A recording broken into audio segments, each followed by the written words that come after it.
বিশ্ব শৰ্মাক প্ৰশংসাৰে উপস্থাই পেলালে অখিল গগৈ। আজি ৰংঘৰ প্ৰকল্প শুভাৰম্ভণী অনুষ্ঠানত উপস্থিত থকা হিমন্ত বিশ্ব শৰ্মাক আজি কৃতজ্ঞতাৰে উপস্থাই পেলাইছে অখিল গগৈ। বাৰম্বাৰ ধন্যবাদৰ ওপৰত ধন্যবাদ যাচিছে মুখ্যমন্ত্ৰী ডক্টৰ হিমন্ত বিশ্ব শৰ্মাক। অখিল গগৈৰ মন্তব্য আমি দৰ্শকসকলক শুনাম। তাৰ পূৰ্বে গ্ৰাফিক্সৰ জৰিয়তে আমি আপোনালোকক জনাব বিচাৰিছো অখিল গগৈ আজি হিমন্ত বিশ্ব শৰ্মাক প্ৰশংসাৰে উপস্থাই পেলাইছে। মুখ্যমন্ত্ৰী হিমন্ত বিশ্ব শৰ্মাৰ প্ৰশংসাত পঞ্চমুখ হৈ পৰিছে অখিল গগৈ। মুখ্যমন্ত্ৰীগৰাকীক কৃতজ্ঞতাৰে উপস্থাই পেলাইছে অখিল গগৈ। ৰংঘৰ প্ৰকল্পৰ শুভাৰম্ভ কৰাৰ পাছতে অখিল গগৈৰ মন্তব্য। হিমন্ত বিশ্ব শৰ্মা চৰকাৰৰ দিনতে শিৱসাগৰক বিশ্ব ঐতিহ্য ক্ষেত্ৰ হ'ব বুলিও আশা প্ৰকাশ কৰিছে অখিল গগৈয়ে। আমি পুনৰবাৰ দৰ্শকসকলক জনাইছো মুখ্যমন্ত্ৰী ডক্টৰ হিমন্ত বিশ্ব শৰ্মাৰ প্ৰশংসাত পঞ্চমুখ হৈ পৰিছে আজি শিৱসাগৰৰ বিধায়ক অখিল গগৈ। বিভিন্ন সময়ত মুখ্যমন্ত্ৰীগৰাকীক ক্ষুৰধাৰ সমালোচনা কৰা অখিল গগৈৰ মুখত আজি হিমন্ত বিশ্ব শৰ্মাৰ প্ৰশংসা শুনিবলৈ পোৱা গৈছে। হিমন্ত বিশ্ব শৰ্মাৰ প্ৰশংসাত আজি পঞ্চমুখ হৈ পৰিছে অখিল গগৈ। ৰংঘৰ প্ৰকল্পৰ শুভাৰম্ভ কৰাৰ পাছতে মুখ্যমন্ত্ৰীক কৃতজ্ঞতা জ্ঞাপন কৰিছে অখিল গগৈ। শিৱসাগৰক বিশ্ব ঐতিহ্য ক্ষেত্ৰ কৰিবলৈ আৰম্ভ হোৱা গৱেষণাৰ বাবে মুখ্যমন্ত্ৰীগৰাকীয়ে যি সহায় সহযোগিতা আগবঢ়াইছিল তাৰ বাবেও আজি ধন্যবাদ জ্ঞাপন কৰিছে অখিল গগৈ। মুখ্যমন্ত্ৰীক বাৰম্বাৰ ধন্যবাদেৰে উপস্থাই পেলাইছে আজি অখিল গগৈ। আজি মঞ্চত হাজাৰ হাজাৰ জনতাৰ সন্মুখত আজি মুখ্যমন্ত্ৰীগৰাকীক বাৰম্বাৰ ধন্যবাদ জনাইছে অখিল গগৈয়ে, বাৰম্বাৰ কৃতজ্ঞতা জনাইছে। মুখ্যমন্ত্ৰীগৰাকীৰ দিনতে শিৱসাগৰ বিশ্ব ঐতিহ্য ক্ষেত্ৰ হ'ব বুলিও আশা প্ৰকাশ কৰিছে অখিল গগৈ। দাদাই নকৰিলে একো কাম সম্ভৱ নহয়, দাদাই নকৰিলে একো কাম নহব, এনেধৰণে মুখ্যমন্ত্ৰীগৰাকীৰ প্ৰশংসাত পঞ্চমুখ হৈ উঠিছে আজি অখিল গগৈ। অখিল গগৈৰ মন্তব্য আমি আপোনালোকক শুনাম। তাৰ পূৰ্বে পুনৰবাৰ জনাইছো মুখ্যমন্ত্ৰীগৰাকীক কৃতজ্ঞতা জনাই থাকিব লাগিব, এনেধৰণে মুখ্যমন্ত্ৰীগৰাকীৰ প্ৰশংসাত পঞ্চমুখ হৈ পৰিছে আজি অখিল গগৈ। আমি পুনৰবাৰ জনাইছো মুখ্যমন্ত্ৰীগৰাকীক আজি প্ৰশংসাৰে উপস্থাই পেলাইছে শিৱসাগৰ বিধায়ক অখিল গগৈ। ৰংঘৰ প্ৰকল্পৰ শুভাৰম্ভণী অনুষ্ঠানত আজি মুখ্যমন্ত্ৰী ডক্টৰ হিমন্ত বিশ্ব শৰ্মা উপস্থিত আছিল আৰু মুখ্যমন্ত্ৰীগৰাকীৰ সৈতে একেখন মঞ্চতে থাকি অখিল গগৈ আজি মুখ্যমন্ত্ৰীগৰাকীক প্ৰশংসাৰে উপস্থাই পেলাইছে। শিৱসাগৰক বিশ্ব ঐতিহ্য ক্ষেত্ৰ হিচাপে মুখ্যমন্ত্ৰীগৰাকীৰ দিনতে যাতে শিৱসাগৰ বিশ্ব ঐতিহ্য ক্ষেত্ৰ হয় তাৰ বাবে আশা প্ৰকাশ কৰিছে অখিল গগৈ। ইয়াৰ লগতে অখিল গগৈ মুখ্যমন্ত্ৰীগৰাকীৰ প্ৰতি কেইবাটাও আহ্বান জনাইছে। তলাতল ঘৰ প্ৰকল্পও ঘোষণা কৰিব বুলি আশা প্ৰকাশ কৰিছে অখিল গগৈয়ে। লগতে যমুনাৰ সৌন্দৰ্য বৰ্ধনৰ কামো কৰিব বুলি আশা প্ৰকাশ কৰিছে অখিল গগৈয়ে। দিখৌ দলঙৰ কামো যাতে অতি শীঘ্ৰে মুখ্যমন্ত্ৰীগৰাকীয়ে কৰিবৰ বাবে অনুমোদন জনায় তাৰ প্ৰতিও অখিল গগৈয়ে আহ্বান জনাইছে মুখ্যমন্ত্ৰী ডক্টৰ হিমন্ত বিশ্ব শৰ্মাক। আজি একেখন মঞ্চতে থাকি মুখ্যমন্ত্ৰী ডক্টৰ হিমন্ত বিশ্ব শৰ্মাক বাৰম্বাৰ ধন্যবাদ জ্ঞাপন কৰিছে শিৱসাগৰ বিধায়ক অখিল গগৈয়ে। বাৰে বাৰে কৃতজ্ঞতা জনাইছে মুখ্যমন্ত্ৰী ডক্টৰ হিমন্ত বিশ্ব শৰ্মাক। আমি ইতিমধ্যে উল্লেখ কৰিছো একেখন মঞ্চতে থাকি আজি অখিল গগৈয়ে ৰাজ্যৰ মুখ্যমন্ত্ৰী ডক্টৰ হিমন্ত বিশ্ব শৰ্মাক কৃতজ্ঞতাৰে উপস্থাই পেলাইছে, বাৰম্বাৰ ধন্যবাদ জ্ঞাপন কৰিছে। লগতে তেওঁ দাদাই নকৰিলে একো কাম নহব, এনেধৰণৰ মন্তব্য কৰিছে মুখ্যমন্ত্ৰীগৰাকীক সন্মুখত ৰাখি। মুখ্যমন্ত্ৰীক কৃতজ্ঞতা জনাই থাকিব লাগিব, এনেধৰণেও মুখ্যমন্ত্ৰীগৰাকীয়ে মন্তব্য কৰিছে। মুখ্যমন্ত্ৰীগৰাকীক উদ্দেশ্যি মুখ্যমন্ত্ৰীগৰাকীৰ প্ৰশংসাত অখিল গগৈয়ে আজি কি কৈছিল মন্তব্য শুনাব বিচাৰিছো। আৰু সকলো ৰাইজকে সেৱা জনাই খুব চমুকে আজি আচলতে অসমৰ মুখ্যমন্ত্ৰী ডাঙৰীয়াক প্ৰশংসা কৰিবৰ কাৰণে মই এনেকৈ থিয় হৈছোঁ।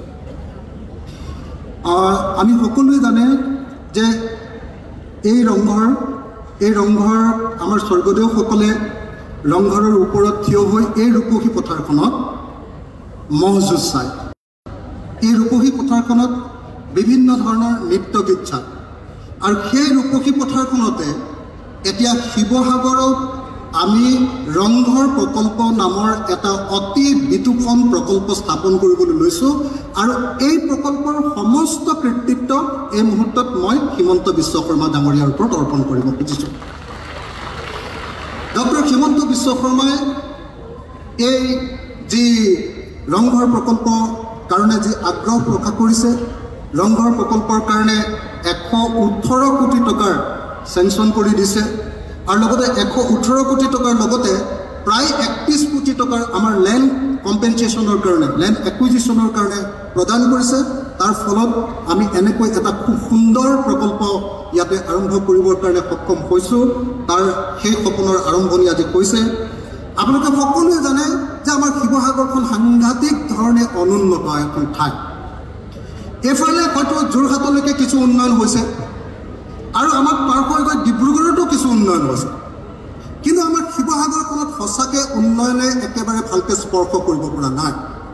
স্বাধীনতাৰ পাছত চাগে শিৱসাগৰৰ কাৰণে আটাইতকৈ ডাঙৰ যিটো প্ৰকল্প গ্ৰহণ কৰা হৈছে সেইটো হ'ল আজি এই আধাৰশিলা স্থাপন কৰা এই ৰংঘৰ প্ৰকল্প আৰু এই প্ৰকল্পটো সন্মানীয় মুখ্যমন্ত্ৰী ডাঙৰীয়াই এই প্ৰকল্পটো অনুমোদন দিছে গতিকে নিশ্চিতভাৱে এই সমষ্টিৰ বিধায়ক হিচাপে মই আজি সমগ্ৰ শিৱসাগৰবাসী ৰাইজৰ হৈ মুখ্যমন্ত্ৰী হিমন্ত বিশ্ব শৰ্মা ডাঙৰীয়া অন্তৰৰ পৰা ধন্যবাদ আৰু কৃতজ্ঞতা জ্ঞাপন কৰিছোঁ নহয় জানো আমি সকলো শিৱসাগৰবাসী ৰাইজৰ পিনৰ পৰা ধন্যবাদ জনোৱা নাই জানো আমি সকলো শিৱসাগৰবাসী ৰাইজৰ পিনৰ পৰা জোৰকে এটা হাততালি বজাই মুখ্যমন্ত্ৰী ডাঙৰীয়াক ধন্যবাদ জনাবৰ কাৰণে কৃতজ্ঞতা জনাবৰ কাৰণে মই অনুৰোধ জনাইছোঁ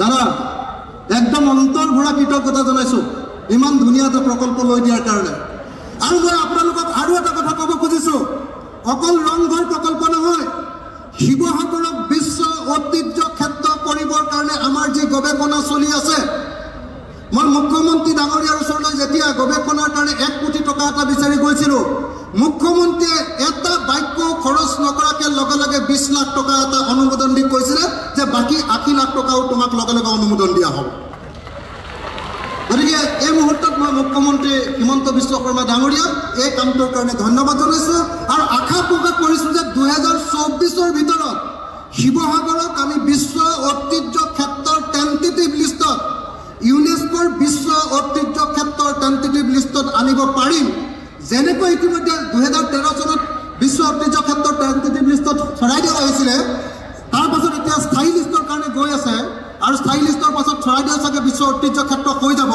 আমি আশা কৰিম মুখ্যমন্ত্ৰী হিমন্ত বিশ্ব শৰ্মাৰ দিনতে আমাৰ শিৱসাগৰখনো বিশ্ব ঐতিহ্য ক্ষেত্ৰৰূপে ঘোষিত হৈ যাব হয়নে নহয় খুব ভালকৈ জোৰকৈ এটা হাততালি বজাই তেখেতক এইটো আমি সকলোৱে অনুৰোধ জনাব লাগে দাদা শুনিছে খুব জোৰেৰে হাততালি বজাইছে তো এইটো আমি পাম নহয় জানো বিশ্ব ঐতিহ্য ক্ষেত্ৰৰ সন্মান লাভ কৰিব পাৰিম নহয় জানো মই ভাবোঁ যে সন্মানীয় হিমন্ত বিশ্ব শৰ্মাৰ ডাঙৰীয়াৰ দিনতে আমি বিশ্ব ঐতিহ্য ক্ষেত্ৰৰ সন্মান লাভ কৰিব পাৰিম আৰু মাত্ৰ এটা বা দুটা বাক্য কৈ মই শেষ কৰিম দাদা আপুনি জানে যে ৰংঘৰ প্ৰকল্পৰ নিচিনাকৈ আপুনি আৰু এটা প্ৰকল্প ল'ব খুজিছে আমি বাৰম্বাৰ কৈ আছোঁ কিন্তু আমাৰ কথাটো বাদ দিয়ক আপুনি নকৰিলে একো কাম নহ'ব আপুনি তলাতল ঘৰ প্ৰকল্প ল'ম বুলিও ইতিমধ্যে কৈ থৈছে আমি আজি সমগ্ৰ শিৱসাগৰবাসী ৰাইজৰ হৈ অনুৰোধ জনাইছোঁ হয়নে নহয় যে ৰংঘৰ প্ৰকল্প যেনেকৈ গ্ৰহণ কৰিছে আমাৰ হিমন্ত বিশ্ব শৰ্মা ডাঙৰীয়াই তলাতল ঘৰ প্ৰকল্প ঘোষণা কৰি থৈ যাব হয়নে নহয় আৰে জোৰকে হাততালি এটা বজাওঁ না জোৰকে আমাৰ শিৱসাগৰৰ কাৰণে জোৰকে এটা হাততালি আৰু সৰু সৰু দুটামান কাম এটা হ'ল আমাৰ কি কয় যমুনাখন সৌন্দৰ্যবৰ্ধন কৰিবৰ কাৰণে তেখেতক মই অনুৰোধ কৰিছোঁ আমাৰ ৰংঘৰৰ পৰা তলাতল ঘৰলৈ যাবৰ কাৰণে এটা গ্ৰীণ কৰিডৰ বা এটা টানেল যাতে ইয়াৰ পৰা ডাইৰেক্টলি আমি এই ঐতিহ্য ক্ষেত্ৰলৈ যাব পাৰোঁ তাৰ কাৰণে মই তেখেতক অনুৰোধ জনাইছোঁ আৰু বিশেষভাৱে আমাৰ এই কি কয় ৰংঘৰ চাৰিআলিৰ যিখন দিখৌ দলং আছে সেই দিখৌ দলংখন একেবাৰে ঠেক আমাৰ টাউনখনলৈ সোমোৱাৰ ৰাস্তাটো তেনেই সৰু গতিকে এই দলংখন আৰু এখন দলং দিম বুলি তেখেতে মোক কৈ থৈছে এখন নিশ্চয় দিবই তেখেতে মই সকলোকে হাততালি বজাই দিখৌৰ কাৰণে এখন নতুন দলং লাগে নে নালাগে লাগে নহয় জানো তেখেতে চাব তেখেতৰ দিনত এইকেইটা কৰি থৈ যাব মোৰ বিশ্বাস আছে তেখেতে এইকেইটা কাম কৰি থৈ যাব আমাৰ কাৰণে হয়নে নহয় আৰু লগতে দিখৌৰ যিখন আমাৰ 200 ষ্টীলৰ ব্ৰীজখন সেইখন সংৰক্ষণ কৰিম বুলি তেখেতে কৈ থৈছে গতিকে এইটো কৰিব বুলি আশা কৰিছোঁ আৰু বেছি দীঘলীয়াকৈ নকওঁ বেছি দীঘলীয়াকৈ কৈ থাকিলে তেখেতে আৰু আমাৰ আটাইতকৈ এছিয়াৰ আটাইতকৈ ডাঙৰ যিটো পুখুৰী আমি শিৱসাগৰ পুখুৰীৰ কাৰণে 10 কোটি টকাৰ চেংচন কৰাইছোঁ দেই ইতিমধ্যে সেই প্ৰকল্পটো নতুনকৈ শিৱসাগৰ পুখুৰীটো ধুনীয়া কৰা হ'ব সৌন্দৰ্যবৰ্ধন এতিয়া তেনেকৈ আমাৰ জয়সাগৰ পুখুৰীটোৰ কাৰণেও তেখেতে এটা প্ৰজেক্ট কৰি থৈ গ'লে তেখেতক আৰু আমি একেবাৰে শিৱসাগৰ তৰফৰ পৰা কেৱল কৃতজ্ঞতাই জনাই থাকিম নহয় জানো সকলোৱে নহয় জানো দাদা শুনি আছেনে নাই দাদা এইটো কৰি দিব আমি সকলোৱে শেষত শিৱসাগৰবাসী ৰাইজৰ তৰফৰ পৰা আৰু খালি আমাৰ নিমাইজানলৈ যোৱা বৰপাত্ৰ আলিটো সেইটো মানে এই ৰেলৰ অভাৰব্ৰিজখন বা ৰেল গেট এখন লাগে সেইটোও মই একেবাৰে শেষবাৰৰ কাৰণে অনুৰোধ জনালোঁ এইখিনি কথা কৈ সকলো শিৱসাগৰবাসী ৰাইজৰ পৰা আটাইতকৈ জোৰকৈ হাততালি এটা বজাবৰ কাৰণে অনুৰোধ জনাইছোঁ জোৰকৈ আজিৰ দিনটো আমাৰ শিৱসাগৰবাসী ৰাইজৰ কাৰণে আটাইতকৈ গৌৰৱৰ দিন আধুনিক শিৱসাগৰ ইতিহাসৰ আটাইতকৈ গৌৰৱৰ দিন আৰু এইটো সম্ভৱ হৈছে শিৱসাগৰ এই দিনটো সম্ভৱ হৈছে আমাৰ মানুহ